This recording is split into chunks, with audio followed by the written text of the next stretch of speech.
John here. Well, it's week one, and it's gonna be a big one. Next week, actually tomorrow, I'm already heading out to Calgary to start my trip for heli skiing.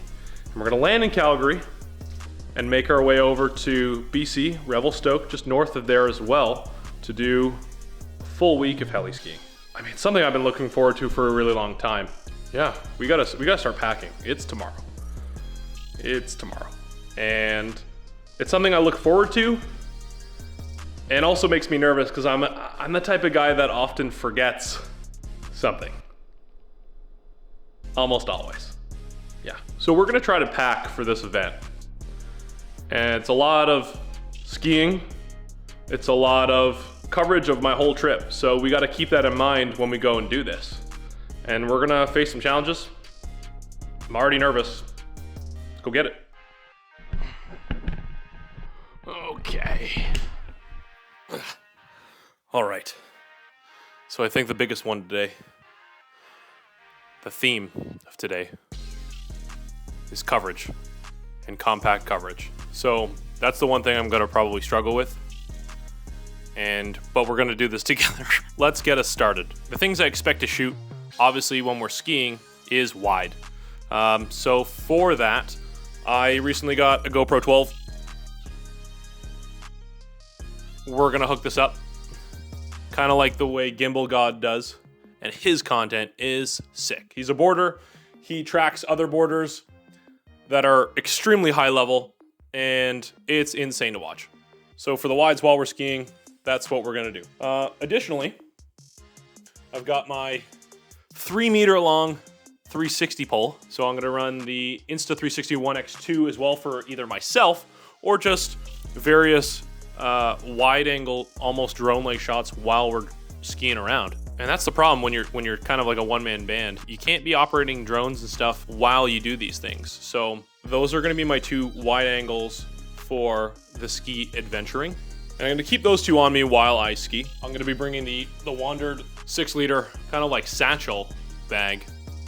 And this thing I was really excited about picking up, actually. It fits my FX30, which I'm gonna be bringing as well. It's gonna fit both my GoPro in the pole right here. And then I can also have a water bottle, or I could jam my 360 pole in there as well. So I have 2 poles coming out of here.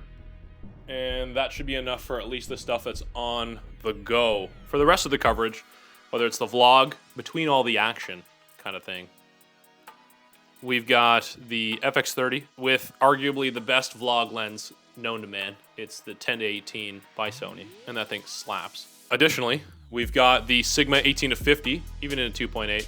It's all right, but for coverage, it does so much. And that covers the wides. Like now we can start partying with the fun stuff. I've been contemplating this, I've been thinking about it. Either you go hyper tight with like a 70-300 by Tamron, which also slaps. Really nice lens.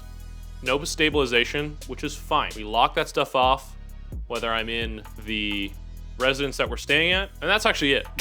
That is the only time I'm gonna be ripping that lens, is locked off. That is the only way. While I'm skiing, hear me out. In the bag, 56 mil from Sigma in the 1.4. We're gonna get the slow-mo. We're gonna get those hyper tights because we already have the wides that are gonna be out there with me. That's the plan. Finally, we're gonna jam in there the Mavic Air 3. I just picked this guy up a couple months ago, and I have been floored with the quality of this drone. It's got 2 lenses, the super wide, and then the telephoto-ish. It's like a 70 mil equivalent, and gosh, that compression looks so good. It is hard to leave out of the bag. It is great. I take this thing with me everywhere if I can. Where we're skiing with the helicopters and stuff, I can't have it up in the air at the same time, and that's fine. So we're gonna have it with me for the pre and the post of the day-to-day. It's gonna be sweet. We're in the mountains, in the middle of nowhere, having the time of our lives. And if you haven't seen my video before, I did this 4 years ago, go see it. It is just dipping your toe into the water of all the fun stuff you can do with a board and some powder and your best friends. Like it's gonna be so much fun. So now I'm going to see if I can fit all this stuff in these bags.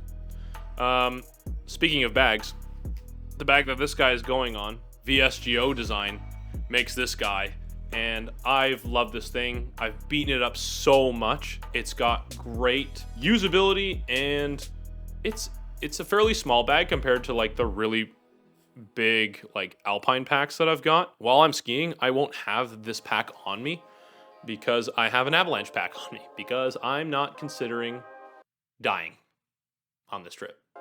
So that's what I'm doing. So I've got the Rogue on my back. This guy's gonna be in the chalet, we'll call it, and that's how I'm gonna get there. I'm hoping this is enough. I don't think I really need anything else. I'm not gonna bring any like lights. I'm not gonna bring anything else that's crazy. Make sure we got the NDs. I'm gonna fit a tripod in here as well. So I'm gonna pack this up. I'm gonna show you what this all looks like.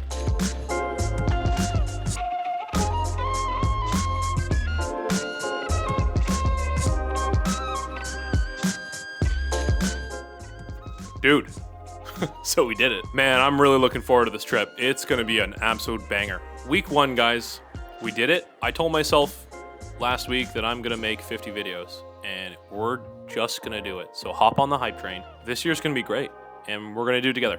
So like it, sub, comment below what kind of lenses you'd bring on a travel excursion. What is in your bag, right? Like, what are your go-tos?